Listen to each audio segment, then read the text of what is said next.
Hello everyone, welcome once again in my YouTube channel in A K Career Academy. तो देखिए, अभी हम लोग क्लास 10 के केमिस्ट्री को पढ़ रहे हैं, जिसमें आपको दूसरा चैप्टर पढ़ाया जा रहा है अम्ल, भस्म और लवण, यानी एसिड, बेस एंड साल्ट।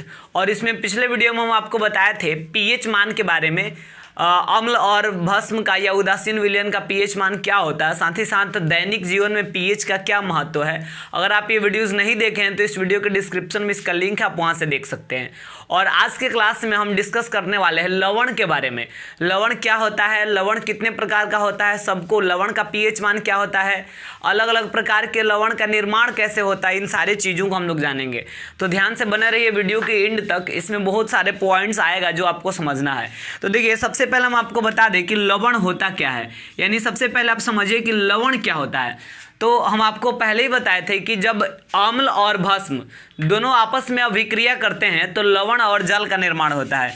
जैसे ये हाइड्रोक्लोरिक अम्ल, ये अम्ल है, ये सोडियम हाइड्रोक्साइड, ये भस्म है। तो अम्ल और भस्म जब दोनों आपस में अभिक्रिया किया तो ये लवण का निर्माण हुआ और साथ ही साथ जल का निर्माण हुआ।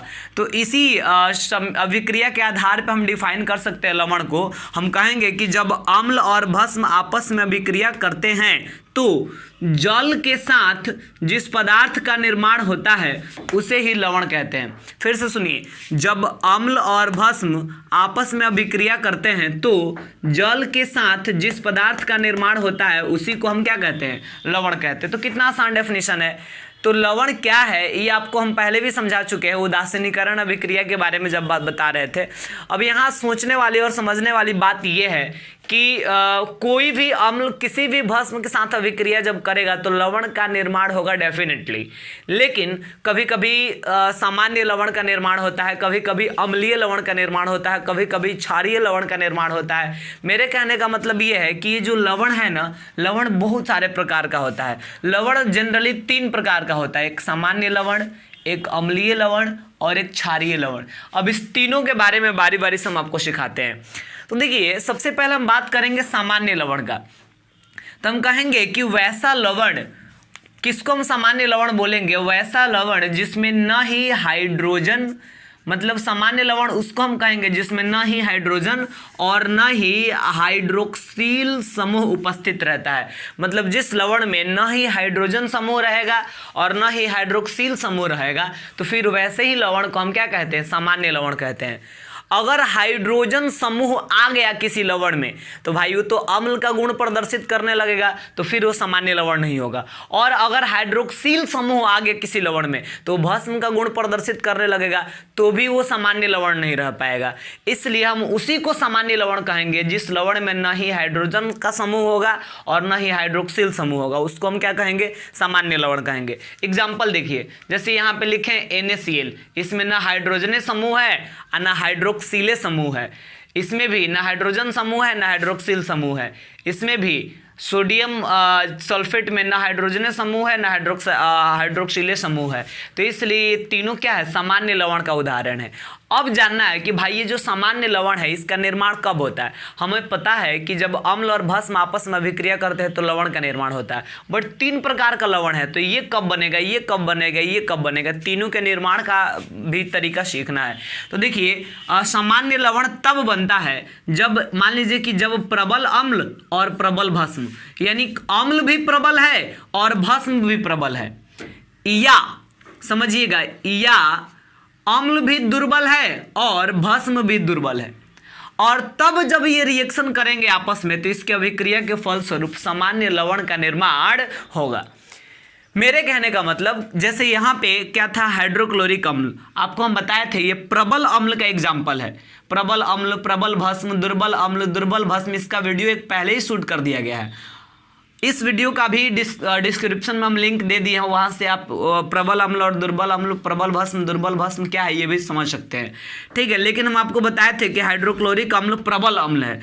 सोडियम हाइड्रोक्साइड ये भी प्रबल भस्म है। तो जब एक प्रबल अम्ल और एक प्रबल भस्म आपस में मिलता है ना, तो इससे सामान्य लवण का निर्माण होता है। अब कॉमन सेंस से सोचिए कि भाई ये अम्ल भी प्रबल है, तो ये प्रबल अम्ल क्या करेगा, इस भस्म की पूरी क्षारीयता को नष्ट कर देगा, क्योंकि इसमें उतना पावर है, ये इतना प्रबल है कि इसकी क्षारीयता को पूरी तरीके से खत्म कर देगा। और ये भस्म भी दुबला पतला और वीक नहीं है, ये भी काफी प्रबल है। तो ये भस्म क्या करेगा कि इसके अम्लीयता को पूरी तरह से नष्ट कर देगा। तो इस प्रकार इसकी अम्लीयता और इसकी क्षारीयता दोनों नष्ट हो जाएगा, और जो लवण बनेगा उसमें ना ही अम्ल का गुण बच पाएगा और ना ही भस्म का गुण बच पाएगा, इसलिए वो सामान्य लवण होगा। साथ ही साथ अगर मान लीजिए कि अम्ल भी दुर्बल रहता और भस्म भी दुर्बल रहता, तो भी दोनों एक दूसरे को न्यूट्रलाइज करने में सक्षम होते, तो उस तरह भी जो लवण का निर्माण होता वो भी क्या होता, सामान्य लवण। तो यहाँ पे हम लिख दिया डायरेक्टली कि जब प्रबल अम्ल और प्रबल भस्म या दुर्बल अम्ल और दुर्बल भस्म आपस में अभिक्रिया करते हैं तभी इसका निर्माण होता है। ठीक है, आगे चलिए। ये जो सामान्य लवण है ना, इसका पीएच मान 7 होता है, क्योंकि इसमें ना अम्ले का गुण है ना भस्म का ही गुण है, ये सामान्य लवण है, नॉर्मल है, तो इसलिए इसका पीएच मान डेफिनेटली 7 होगा, क्योंकि वैसे भी उदासीन विलयन का पीएच मान 7 होता है, हम आपको पहले क्लासेज में बताए हैं। अब आइए दूसरा क्या है, अम्लीय लवण, इसको समझिए। दूसरा प्रकार है लवण का अम्लीय लवण, ये क्या है, तो यहाँ पे हम बताए हैं वैसा लवण जिसमें हाइड्रोजन समूह उपस्थित होता है।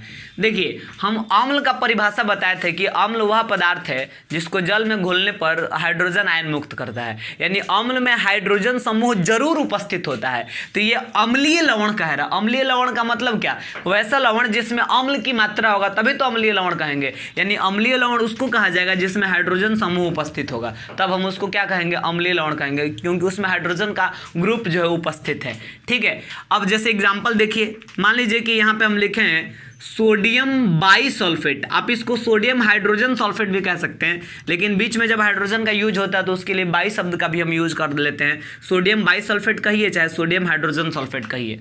यहाँ पे देखिएगा तो ये हो गया सोडियम और हाइड्रोजन का 2 परमाणु है, तो 2 परमाणु है यानी डाई हाइड्रोजन हो गया, sodium di hydrogen phosphate, PO4 मतलब phosphate, sodium di hydrogen phosphate. ठीक है, तो ये दोनों में देख रहे हैं कि इसमें भी हाइड्रोजन समूह है, इसमें भी हाइड्रोजन समूह है, इसलिए इसको हम अम्लीय लवण कहेंगे। और भाई अम्लीय लवण का निर्माण कैसे होता है, तो एकदम आसान है।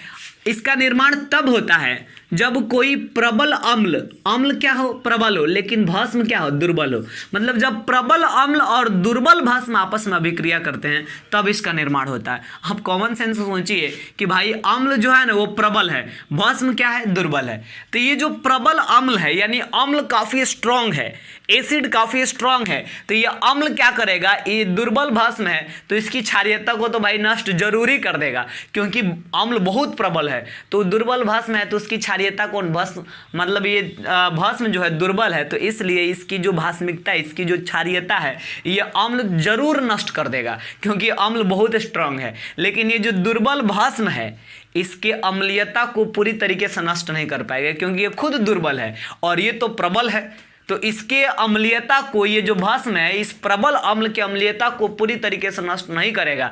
इसलिए जब ये दोनों आपस में अभिक्रिया करेंगे तो जो पदार्थ बनेगा ना उसमें अम्ल का कुछ ना कुछ गुण रह ही जाएगा, क्योंकि ये दुर्बल भस्म इसके सारी अम्लीयता को नष्ट करने में सक्षम नहीं है। ठीक है, तो इस प्रकार अम्लीय लवण का निर्माण होता है, क्योंकि जो लवण बनता है उसमें अम्ल की मात्रा रही जाती है। ठीक है, और डेफिनेटली जब अम्लीय लवण है यानी लवण में अम्ल की मात्रा है तो उसका पीएच मान पूरा 7 नहीं बल्कि क्या होगा, 7 से कम होगा, क्योंकि अम्ल की मात्रा उसमें अम्लीय लवण है। चलिए आगे बढ़ते हैं, क्षारीय लवण की बात करते हैं। उम्मीद करते हैं कि ये दो समझने के बाद ये तो अपने आप क्लियर हो गया होगा कि भाई उसमें क्या होने वाला है। देखिए यहाँ पे क्या जानना है, वैसा लवण जिसमें हाइड्रोक्सिल समूह उपस्थित रहता है। जिस लवण में हाइड्रोक्सिल समूह उपस्थित होता है यानी OH ग्रुप जो होता है ना, भस्म में तो OH रहता ही है, इसलिए कहा जरा, वैसा लवण जिसमें हाइड्रोक्सिल समूह उपस्थित होते हैं उसको क्षारीय लवण कहते हैं। जैसे यहाँ पे OH हाइड्रोक्सिल समूह है, यहाँ भी OH है, यहाँ भी हाइड्रोक्सिल समूह है, इसलिए ये क्षारीय लवण का उदाहरण है। ये क्या भाई, ये है, देखिए OH जहाँ पे हो ना, बीच में ब्रैकेट में OH लिखा गया हो, तो आप उसके लिए अलग से नाम रखने की जरूरत नहीं है, भास्मिक उसके लिए शब्द का यूज कर सकते हैं, भास्मिक, क्योंकि OH आ गया तो फिर भस्म ही है इसका मतलब। तो यहाँ OH आ गया, यहाँ OH आ गया, यानी ये भस्म, मतलब भस्म का ही उदाहरण है। तो हम इसको क्या समझेंगे, भास्मिक लेड नाइट्रेट। पीबी का मतलब लेड, तो ये देखिए भास्मिक लेड नाइट्रेट और ये भास्मिक कैल्शियम क्लोराइड, ठीक है। तो ये दोनों जो लवण है ये क्षारीय लवण का उदाहरण है, क्योंकि इसमें हाइड्रोक्सिल समूह उपस्थित है। और भाई इसका निर्माण कैसे होता है, तो इसका निर्माण तब होता है जब अम्ल क्या हो, दुर्बल हो, और भस्म क्या हो, प्रबल हो। तो ये जो अम्ल है इस भस्म की क्षारीयता को नष्ट नहीं कर पाएगा, क्योंकि अम्ल खुद दुर्बल है, तो प्रबल भस्म की क्षारीयता को कैसे नष्ट कर पाएगा। यानी दुर्बल अम्ल जब इससे रिएक्शन करेगा तो ये अम्ल जो है इसकी पूरी क्षारीयता को नष्ट नहीं करेगा, यानी उसमें क्षारीयता का गुण कुछ ना कुछ बच जाएगा। लेकिन ये जो प्रबल भस्म है इसके अम्लीयता को तो पूरी तरह नष्ट कर देगा, क्योंकि खुद प्रबल है, तो दुर्बल अम्ल की अम्लीयता को क्यों नहीं नष्ट करेगा, कर ही देगा। लेकिन ये जो है भस्म के क्षारीयता को नष्ट नहीं कर पाएगा, इसलिए इसमें क्षार का गुण कुछ ना कुछ बच ही जाएगा। अतः इस प्रकार के जो लवण होंगे, इस प्रकार जो लवण बनेंगे वो क्षारीय लवण होगा। और चूंकि क्षारीय लवण है इसलिए इसका pH मान क्या होगा, 7 से अधिक होगा, ठीक है।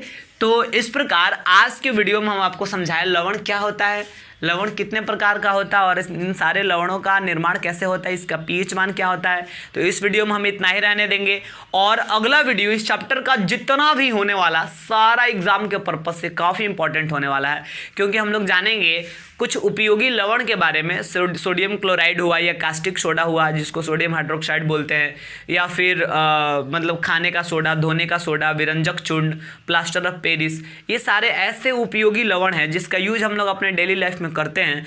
इन सारे उपयोगी लवणों के बारे में बारी बारी से हम लोग अगले वीडियो से समझेंगे।